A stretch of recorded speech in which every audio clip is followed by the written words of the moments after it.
Mastram colony में इस वक्त हम मौजूद हैं और यहाँ पर अलग अलग संस्थाओं के द्वारा राहत सामग्री दी जा रही है। ऐसी एक संस्था के साथ हम मौजूद हैं जहाँ पर राहत सामग्री दी जा रही है और ये जो लोग हैं ये बीते लगभग कई सप्ताह से इसी तरीके से परेशान है। अपनी चौखट के पास मौजूद है, राधा राधा बोला जा रहा है। कौन सी कॉलोनी है आपकी, क्या नाम है आपका? मस्तराम कॉलोनी। कितने दिनों से पानी यहाँ पे भर गया? पानी कम से कम 15 दिन से चल रहा है। 15 दिन से भरा हुआ है। तो अभी तक कोई सरकार की तरफ से कोई मदद आई? नहीं, अभी तो कोई ऐसी मदद आई नहीं है। मतलब ऐसे संस्थाओं के द्वारा मदद पहुंचाई जा रही है? हाँ, ऐसे ही चल रही है अभी तो। स्टडीज वगैरह हो पा रही है? स्कूल कॉलेज खुला आपका क्या? नहीं, अभी स्कूल फिलहाल में, आप कॉलेज में? कॉलेज।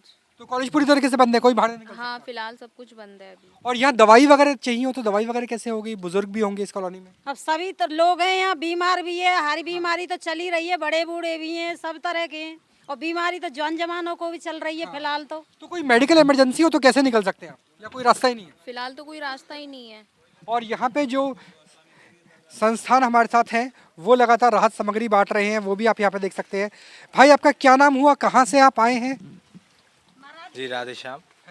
ये हमारी संस्था प्योर डिवोशन फाउंडेशन है। हम लोग वृंदावन में कोरोना से पहले से ही हम लोग विधवा माताओं को और यहाँ के बूढ़े और फिर यहाँ जो साधु संत रहते हैं उनको हम शुरू से ही जो है बांटते आए हैं। अभी ये इतना बड़ा प्रॉब्लम चल रहा है, बाढ़ ग्रस्त जितने भी हमारे परिवार हैं, हमारे जितने भी ब्रजवासी सब परिवार हैं, उनको हम प्रयास कर रहे हैं कि ज़्यादा से ज़्यादा मात्रा में राहत सामग्री दें और उनको जो है राहत पहुंचाएं। तो सोचिए कि यहाँ पे लगभग 5,000 से लेकर के 7,000 लोग रहते हैं, कई परिवार है पूरा।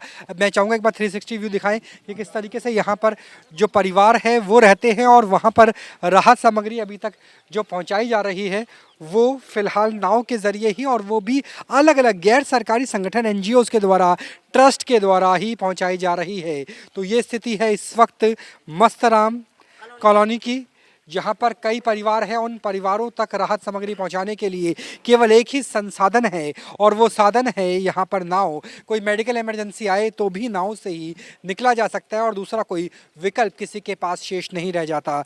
तो ये स्थिति नज़र आती है हमें वृंदावन की अलग अलग कॉलोनीज़ की, जहाँ पर राहत सामग्री के लिए भी NGOs का, ट्रस्ट का ही सहारा लोगों के पास शेष रह गया है। स्कूल कॉलेज बंद है, अगर कोई बुज़ुर्ग है, घर में महिलाएँ हैं तो दवाइयाँ तक भी उपलब्ध नहीं हो पा रही है। तो ये है वृंदावन क्षेत्र में बाढ़ की त्रासदी। तरीके से यहाँ पर हर घर में जाकर के गांव-गांव में राहत सामग्री पहुंचाई जा रही है। कितनी परेशानी हो रही है यहाँ पर? बहुत परेशानी है। सिर्फ नाव से निकल पा रहे, बाकी निकलने का कोई रास्ता नहीं बचा है? कोई निकल नहीं पा रहे। बाबा, कितने दिनों से फंसे हुए हैं ऐसे ही पानी में तो 15 दिन। 15 दिन से ऐसे ही फंसे हुए हैं। 15 दिन से आप सड़क पे नहीं पहुंच पाए हैं? नहीं। और वो अम्मा की उम्र कितनी है? उम्र तो बूढ़ी माँ को देखिए कि इस तरीके से वो पानी में फंसी हुई है और लगभग 15 दिनों से इनके पास नाव के अलावा निकलने का कोई भी जरिया शेष नहीं रह गया है।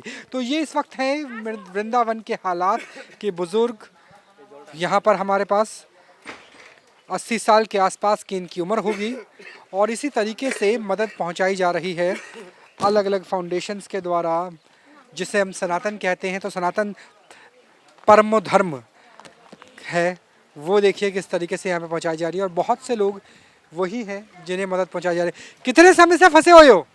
15 दिन से फंसे हुए हो?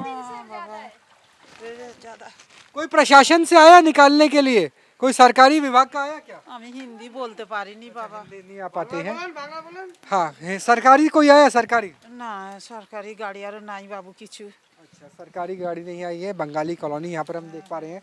तो देखिए यहाँ पे किस तरीके से जो सामान है वो यहाँ पर मौजूद है और लोग लगभग एक तरीके से कैद हो चुके हैं अपने घरों के अंदर, क्योंकि बीते 15 दिनों से निकलने का कोई दूसरा जरिया शेष नहीं रह गया है। तो ये इस वक्त हालात नजर आ रहे हैं वृंदावन के। राशन लाए हैं, दवाइयाँ वगैरह भी आप पहुँचाएंगे? दवाई भी पहुंचाएंगे, हम दवाई पहुंचाएंगे इसी हफ्ते के अंतर्गत। तो यहाँ पे अभी तक गवर्नमेंट की तरफ से कोई नहीं आ पाया है, क्या वजह लगती है? क्योंकि आप तो अलग अलग जगह काम कर रहे हैं। एक्चुअली ये खादर है एक्चुअली, तो ये असल में मतलब व्यवस्थित नहीं है ये कॉलोनी, अनऑथराइज्ड एरिया है, इस वजह से कॉर्पोरेट एरिया है। लेकिन सरकार से बात हुई है तो वो भी कह रहे हैं कि कुछ ना कुछ मदद मतलब वो अभी देख रहे हैं 1-2 दिन के अंदर वो भी कुछ मतलब मथुरा प्रशासन भी कुछ ना कुछ मदद पहुंचाएगा।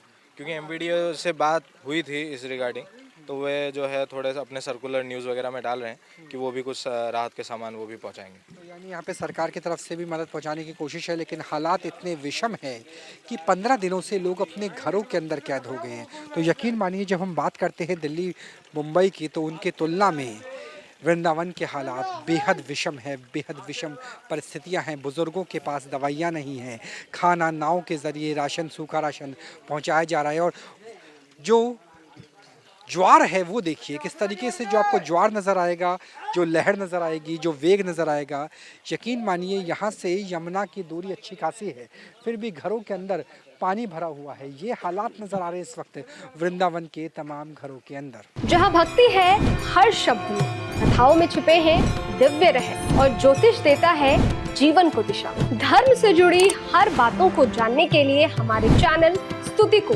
सब्सक्राइब करें। चैनल पर जाने के लिए इस लिंक पर क्लिक करें।